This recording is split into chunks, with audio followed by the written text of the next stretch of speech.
جب سے میری بیوی گھر آئی تھی گھر میں دولت کی ریل پیل ہو گئی۔ میں اس کو دال پکانے کے پیسے دے جاتا، وہ بریانی پکا کر بیٹھی ہوتی۔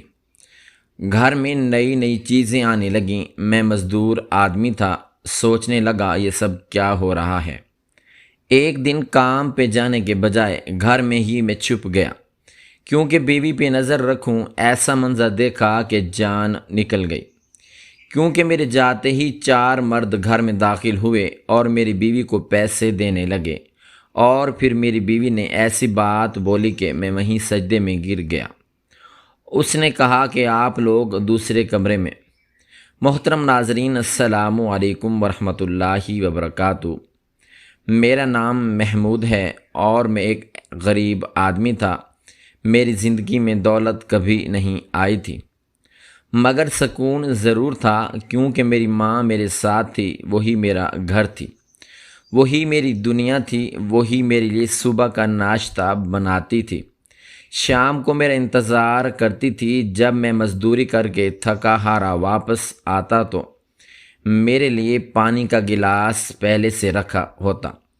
وہ ہمیشہ کہتی تھیں، محمود، انسان اگر غریب بھی ہو مگر محنت کرنے والا ہو تو اللہ ایک دن ضرور اس کی محنت کا صلہ دیتا ہے۔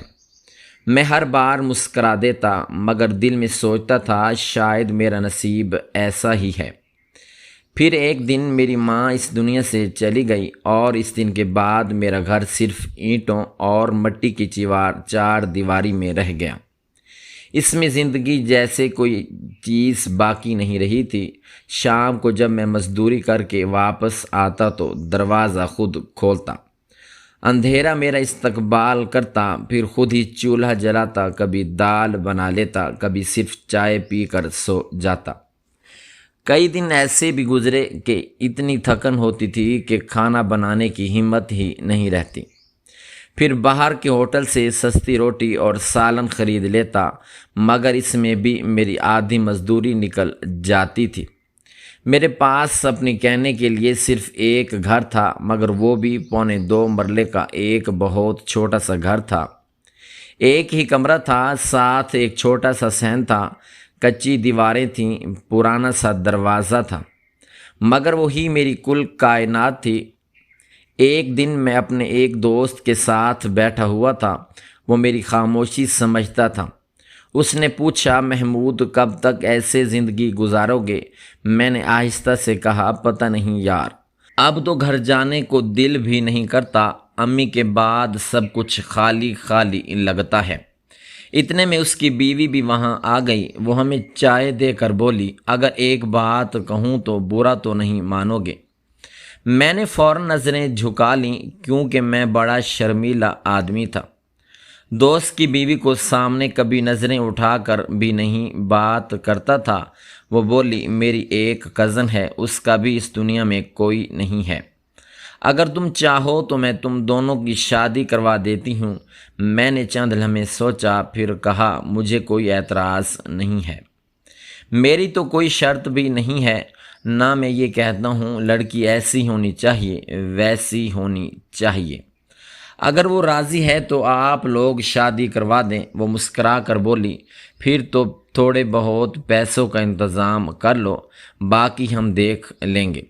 میں نے کئی جگہ سے تھوڑے تھوڑے پیسے جمع کیے، کچھ اپنی بچت تھی، کچھ دوست نے مدد کر دی، پھر تقریباً 20,000 روپے میں ہماری شادی ہو گئی۔ انہی پیسوں میں حق مہر بھی ادا ہوا، قاضی صاحب کی فیس بھی دی گئی، مٹھائی بھی آ گئی، دلہن کے لیے ایک سادہ سا جوڑا بھی لیا گیا، ایک جوڑی جوتی بھی خریدی گئی، ایک ہلکی سی جیولری بھی لے دی گئی۔ بس اتنی ہی ہماری حیثیت تھی، نہ کوئی بینڈ باجا تھا، نہ بڑی دعوت، نہ سینکڑوں مہمان، نہ تصویریں، نہ ویڈیو، بس چند لوگ تھے۔ قاضی صاحب تھے، نکاح پڑھایا گیا، سب نے دعا دی، منہ میٹھا کیا، پھر سب اپنے اپنے گھروں کو واپس چلے گئے۔ میرے دوست نے میرے کندھے پر ہاتھ رکھ کر کہا، محمود، اللہ تم دونوں کی نئی زندگی میں خوشیاں بھر دے، ہمیشہ ایک دوسرے کا ساتھ دینا۔ اس کی بیوی نے دلہن کو گلے لگایا، پھر کہا، بیٹی، اب یہی تمہارا گھر ہے، اللہ تم دونوں کے نصیب اچھے کرے۔ ان کے جانے کے بعد میں دروازے کے پاس چند لمحے کھڑا رہا۔ میرا دل بہت زور سے دھڑک رہا تھا۔ زندگی میں پہلی بار میرے گھر میں کوئی میرا انتظار کر رہا تھا۔ میں آہستہ آہستہ کمرے کے اندر داخل ہوا۔ وہ چارپائی پر خاموشی سے بیٹھی ہوئی تھی، سر پر گھونگھٹ تھا، ہاتھ اپنی گود میں رکھے ہوئے تھے۔ میں نے پہلے سے سوچ رکھا تھا، منہ دکھائی میں اسے 3000 روپے دوں گا۔ ہمارے جیسے غریب لوگ بہت بڑی بات ہوتی ہے۔ میں نے کانپتے ہاتھوں سے گھونگھٹ اٹھایا۔ جیسے ہی اس کا چہرہ میری نظروں کے سامنے آیا، میں چند لمحوں کے لیے بالکل ساکت رہ گیا۔ مجھے اپنی آنکھوں پر یقین ہی نہیں آیا۔ میں تو یہ سمجھ کر بیٹھا تھا شاید کوئی عام سی لڑکی ہوگی، میری طرح محنت کرنے والی، زندگی نے جسے وقت سے پہلے بوڑھا کر دیا تھا۔ مگر میرے سامنے بیٹھی لڑکی تو غیر معمولی خوبصورت تھی۔ اس کا چہرہ ایسے صاف تھا جیسے چاندنی رات میں چاند ہو، بڑی بڑی آنکھیں، معصوم سا چہرہ، ہلکی سی مسکراہٹ۔ میں بے اختیار خود کو دیکھنے لگا۔ میں روز دھوپ میں مزدوری کرتا تھا، میرا رنگ سانولا ہو چکا تھا، ہاتھ کھردرے تھے، چہرے پر تھکن کے نشان تھے، صحت بھی کوئی خاص اچھی نہیں تھی۔ میرے دل میں یہی خیال آیا کہ یہ لڑکی تو میرے اوقات سے بہت باہر ہے۔ اگر اس کے ماں باپ زندہ ہوتے، اگر وہ کسی خوشحال گھر سے تعلق رکھتی تو شاید میں اس کے سامنے کھڑے ہونے کے قابل بھی نہ ہوتا۔ وہ میری حیرانی دیکھ کر آہستہ سے بولی، کیا ہوا آپ کو؟ اتنے حیران کیوں ہو گئے ہیں؟ میں نے ہلکی سی ہنسی کے ساتھ کہا، تم تو بہت خوبصورت ہو، پھر مجھے دیکھو۔ وہ فوراً مسکرائی، پھر نہایت نرمی سے بولی، تو کیا ہوا؟ آپ میرا نصیب ہیں اور میں آپ کا نصیب ہوں۔ پھر کس نے کہہ دیا آپ برے ہیں؟ آپ محنت مزدوری کرتے ہیں، اسی لیے دھوپ نے آپ کا رنگ بدل دیا ہے، باقی سب کچھ تو ٹھیک ہے۔ اس کی بات سن کر میرے چہرے پر بے اختیار مسکراہٹ آ گئی۔ زندگی میں پہلی بار کسی نے میری شکل نہیں بلکہ میری محنت کو دیکھا تھا۔ اس نے مجھ سے اتنے احترام سے بات کی کہ میرا سارا خوف ختم ہو گیا۔ ہم کافی دیر تک بیٹھے اپنی اپنی زندگی کی باتیں کرتے رہے، پھر نہ جانے کب رات گزر گئی۔ اگلی صبح میری آنکھ کھلی تو وہ میرے اٹھنے سے پہلے ہی جاگ چکی تھی۔ غریب لوگوں کے ہاں نہ لمبے ولیمے ہوتے ہیں، نہ کئی دن کی رسمیں۔ اگلے ہی دن سے زندگی پھر اپنی رفتار سے چلنے لگتی ہے۔ میں اٹھ کر باہر آیا تو اس نے ایک پرانی سی پلیٹ میں میرے سامنے رکھ دی۔ میں نے حیران ہو کر پوچھا، گھر میں تو کچھ بھی نہیں تھا، پھر یہ ناشتہ کہاں سے آیا؟ وہ ہنس کر بولی، رات کو بچی ہوئی روٹیاں تھیں، میں نے انہیں ہلکے سے تیل میں تل لیا ہے، ساتھ کالی چائے بنا دی ہے، آج اسی سے گزارا کر لیتے ہیں۔ میں نے پلیٹ کی طرف دیکھا، پھر اس کی طرف دیکھ کر کہا، تم دل میں کیا سوچتی ہوگی، کس غریب آدمی سے شادی ہو گئی؟ اس نے فوراً سر نفی میں ہلایا، پھر محبت بھرے لہجے میں بولی، میں ایسا کچھ نہیں سوچتی، کیونکہ انسان کو دولت نہیں نیت امیر بناتی ہے۔ آج ہمارے پاس کم ہے تو کیا ہوا، ہم دونوں ساتھ ہیں، محنت کریں گے، ایک دوسرے کا سہارا بنیں گے، پھر دیکھنا ایک دن ہماری زندگی بھی بدل جائے گی۔ میں اس کی باتیں سنتا رہا اور اسی لمحے مجھے پہلی بار محسوس ہوا کہ شاید اللہ نے میری ماں کو مجھ سے لے کر مجھے ایک ایسا ساتھی دے دیا ہے جو میری ٹوٹی ہوئی زندگی کو دوبارہ جوڑنے آیا ہے۔ صرف 2-4 دن گزرے تھے کہ مجھے سویرا کی عادتوں کا اندازہ ہونے لگا۔ وہ ان عورتوں میں سے نہیں تھی جو حالات کا رونا روتی رہیں، بلکہ وہ ہر چیز میں آسانی ڈھونڈ لیتی تھی۔ میں صبح مزدوری پر نکل جاتا، پھر شام کو واپس آتا تو روز گھر میں کوئی نہ کوئی نئی تبدیلی میرا انتظار کر رہی ہوتی۔ ایک دن میں گھر آیا تو مجھے لگا شاید میں غلط گھر آ گیا ہوں۔ وہی 2.25 مرلے کا چھوٹا سا گھر تھا، وہی کچے دیواریں تھیں، وہی پرانا صحن تھا، مگر ماحول بدل چکا تھا۔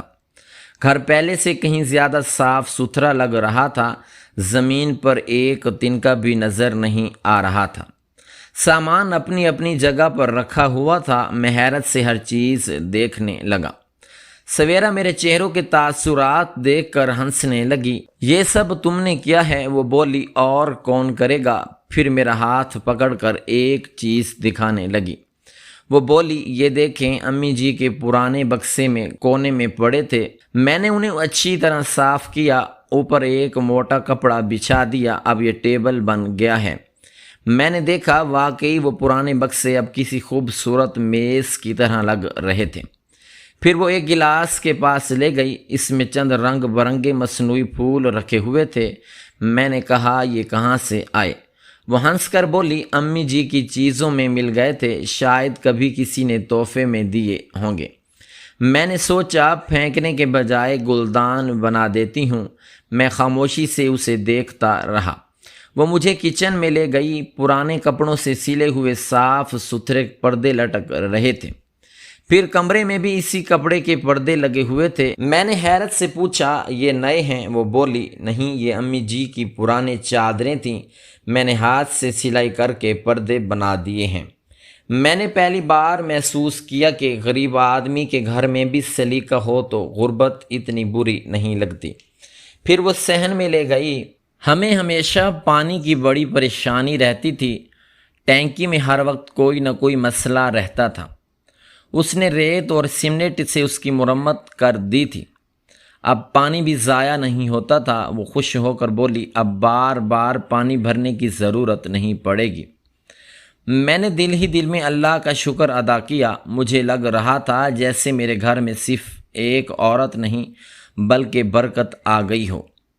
میں اس سے بہت خوش تھا، مگر ایک دن اس نے ایسی بات کر دی جس نے میرے دل میں بے چینی پیدا کر دی۔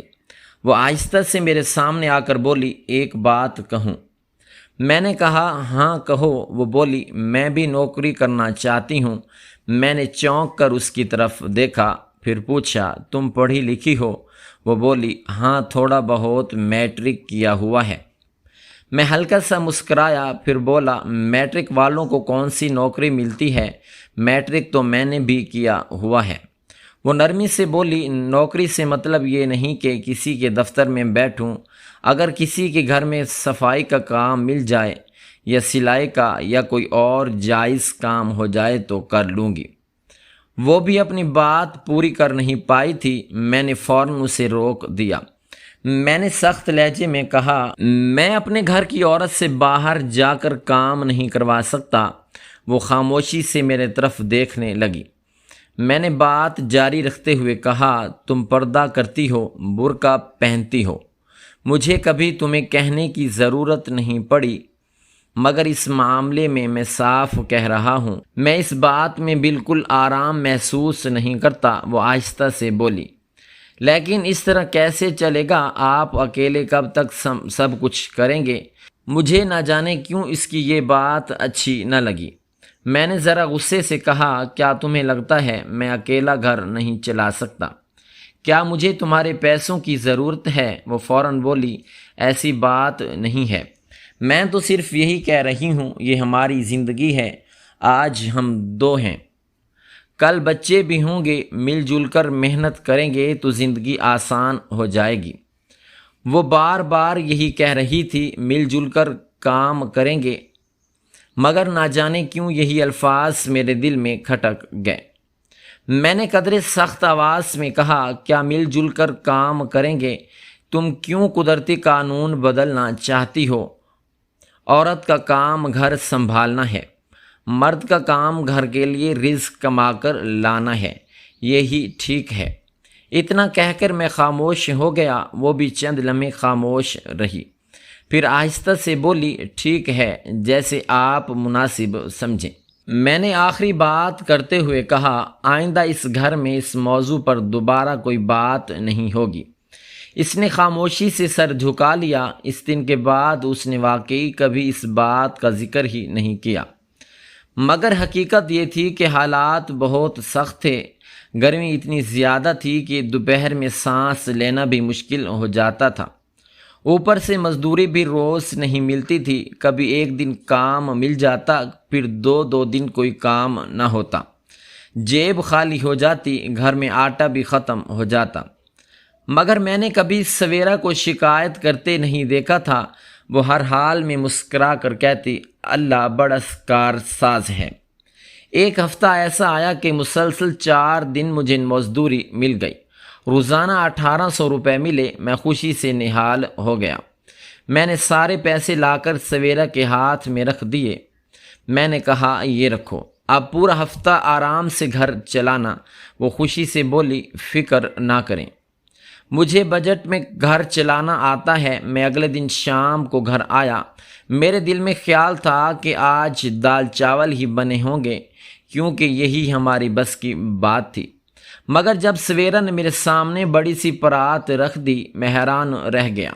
اس میں خوشبودار چکن پلاؤ رکھا تھا، چاولوں سے بھاپ اٹھ رہی تھی، چکن کے بڑے بڑے ٹکڑے بھی نظر آ رہے تھے۔ میں حیرت سے اسے دیکھنے لگا، پھر پوچھا تم نے سارے پیسے تو خرچ نہیں کر دیے؟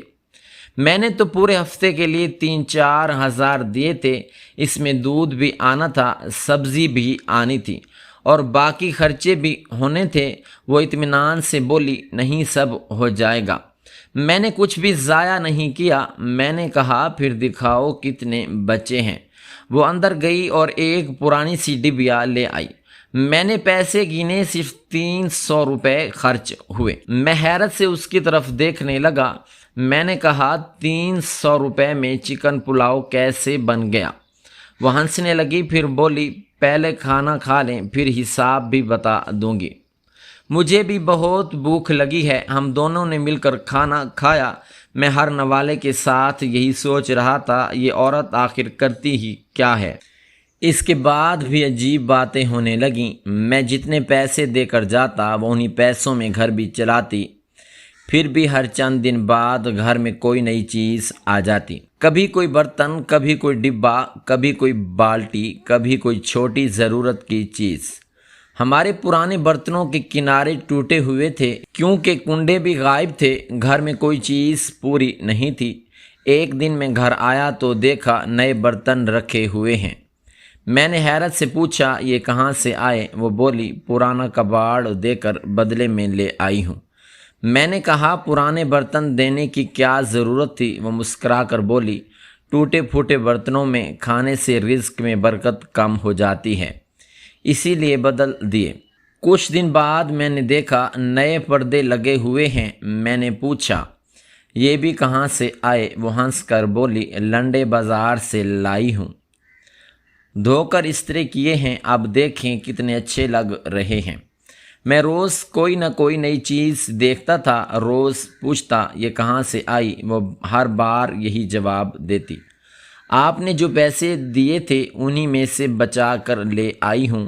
مگر اندر ہی اندر ایک سوال ہر روز بڑا ہوتا جا رہا تھا، میں اسے جتنے پیسے دے کر جاتا تھا ان میں تو بمشکل گھر چل سکتا تھا، پھر یہ عورت گھر بھی چلا رہی تھی، اچھا کھانا بھی بنا رہی تھی، نئی چیزیں بھی لا رہی تھی، گھر بھی سنوار رہی تھی۔ آخر وہ ایسا کون سا حساب جانتی تھی جو میری سمجھ سے بالکل باہر تھا؟ وقت گزرتا جا رہا تھا، مگر سویرا مجھے ہر دوسرے دن حیران کر دیتی تھی۔ میں جتنا اسے سمجھنے کی کوشش کرتا وہ اتنی ہی زیادہ میرے لیے ایک معمہ بنتی جا رہی تھی۔ میں جب بھی گھر واپس آتا تو کوئی نہ کوئی نئی چیز میرا انتظار کر رہی ہوتی، اور ہر بار میرے ذہن میں وہی سوال پیدا ہوتا کہ آخر یہ سب کیسے ہو رہا ہے۔ ایک شام میں مزدوری سے واپس آیا تو چارپائی پر ایک صاف ستھرا کپڑوں کا جوڑا رکھا ہوا تھا، ساتھ ہی گھر میں پہننے کے لیے ایک نیا سا جوتا بھی۔ میں نے حیرت سے وہ کپڑے اٹھائے، پھر جوتے کو ہاتھ میں لے کر دیکھنے لگا۔ میرا پرانا جوتا تو کئی مہینوں سے جگہ جگہ سے پھٹ چکا تھا، اس کے تلوے میں سوراخ ہو گئے تھے، بارش ہوتی تو پانی اندر جاتا، گرمی میں مٹی سیدھی پاؤں تک پہنچ جاتی، مگر میں ہر بار یہی سوچ کر ٹال دیتا کہ ابھی اور ضروری خرچے ہیں۔ میں نے سویرا کی طرف دیکھا اور پوچھا یہ سب کہاں سے آیا؟ وہ ہمیشہ کی طرح سکون سے بولی بچت کی ہے۔ میں نے بے اختیار کہا میں اتنے پیسے دیتا ہی نہیں جتنی تم بچت کر لیتی ہو۔ وہ ہلکا سا مسکرائی، پھر بولی آپ کی محنت کی کمائی ہے، اسی لیے میں اس میں برکت ہے، اللہ برکت ڈال دیتا ہے۔ تو تھوڑے سے پیسے بھی زیادہ لگتے ہیں۔ میں خاموش ہو گیا۔ اس کی بات سننے میں تو بہت اچھی لگتی تھی، مگر میرے دل میں سوال بہت زیادہ بڑھنے لگے تھے۔ ایک دن شام کو وہ میرے سامنے چائے رکھ رہی تھی کہ اچانک میری نظر اس کے ہاتھ پر پڑی۔ اس کے ہاتھ پر کپڑا بندھا ہوا تھا۔ میں نے فوراً اس کا ہاتھ پکڑ لیا۔ میں نے پوچھا یہ کیا ہوا ہے؟ وہ چونک گئی، پھر جلدی سے بولی کچھ نہیں، گھر میں کام کرتے ہوئے ہلکی سی چوٹ لگ گئی تھی۔ میں نے غور سے دیکھا، صرف چوٹ نہیں تھی بلکہ پورا ہاتھ سوجا ہوا تھا۔ میں نے پریشانی سے پوچھا، ہاتھ تو کافی سوج گیا ہے، آخر ہوا کیا ہے؟ وہ نظریں چرا کر بولی، مجھے خود بھی نہیں پتہ، شاید کہیں لگ گیا ہوگا۔ اس کی آواز میں پہلے جیسا اعتماد نہیں تھا۔ میرے دل میں پہلی بار عجیب سا احساس پیدا ہوا۔ مجھے لگا وہ مجھ سے پوری بات نہیں کر رہی، وہ جھوٹ بول رہی ہے، مگر کیوں؟ میں اس سے مزید کچھ نہ پوچھ سکا۔ چند دن بعد میں ایک زیر تعمیر عمارت پر مزدوری کر رہا تھا۔ دوپہر کے وقت ہم سب لوگ سائے میں بیٹھ کر روٹی کھا رہے تھے۔ وہیں ایک مزدور نے اچانک آہ بھری، پھر بولا، بھائیو، انسان سارا دن محنت کرتا رہے مگر اگر قسمت اس کی خراب ہو تو سب بیکار ہے۔ ہم سب اس کی طرف دیکھنے لگے۔ کسی نے پوچھا، کیا ہوا؟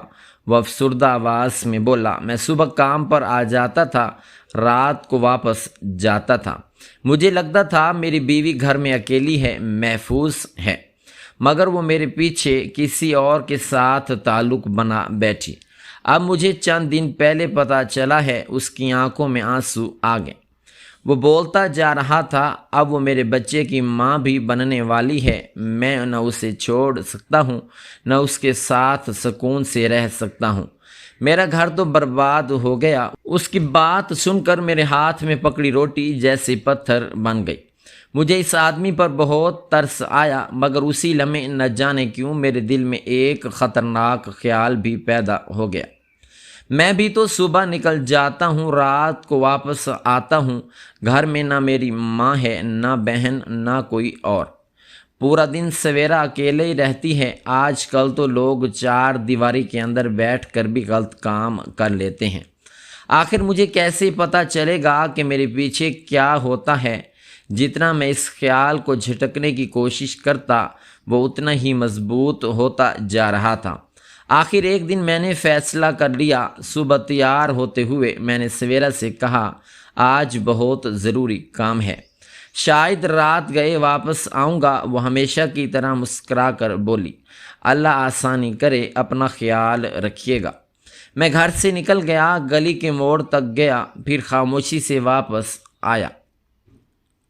ہمارے غسل خانے کے ساتھ ایک بہت چھوٹی سی جگہ بنی ہوئی تھی جس پر سویرا نے پرانا سا پردہ لگا رکھا تھا۔ میں دیوار پھلانگ کر اندر آیا اور اسی پردے کے پیچھے چھپ گیا۔ سویرا کو ذرا بھی اندازہ نہیں تھا کہ میرے گھر کے اندر میں موجود ہوں۔ میں سانس بھی آہستہ آہستہ لے رہا تھا۔